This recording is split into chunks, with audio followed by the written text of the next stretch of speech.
সুষ্ঠু অবাধ নির্বাচন অতি প্রয়োজন।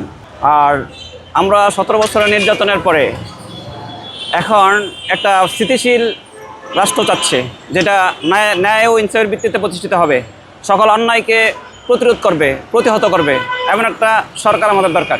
ত্রাস এগুলো থাকবে না। এবং জুলাই অভ্যুত্থানের একটা রেজাল্ট যেন হয়, একটা রেজাল্ট যেন আমরা বাস্তবভাবে পেতে পারি, শুধু মুখে নয় বাস্তবভাবে পেতে পারি, সেটাই আমাদের কামনা। সে কোন আদর্শ লালন করে সেটা অতি গুরুত্বপূর্ণ। তারপরে প্রার্থীর চরিত্র এবং তার তার সততা, যোগ্যতা, এই বিষয়গুলো কাউন্ট হবে। তার যোগ্যতা, তার শিক্ষাগত যোগ্যতা, বিষয়গুলো কাউন্ট হবে। এবং নির্বাচন সংস্কারে একটা অপশন ছিল যে ডিগ্রি পাস হওয়া লাগবে, কিন্তু এই অপশনটা পরে কার্যকর হয়নি, কিন্তু সেটা অতি প্রয়োজন ছিল।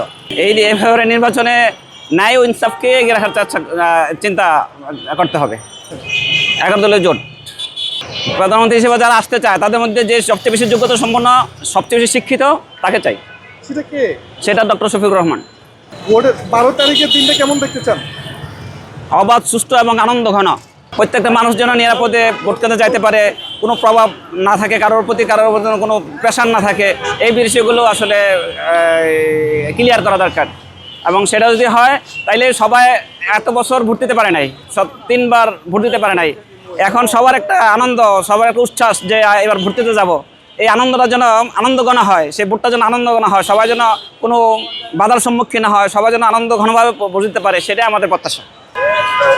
আগামী বাংলাদেশ শোষণ, নিপীড়ন, চাঁদাবাজ, সন্ত্রাস মুক্ত দেখতে চাই।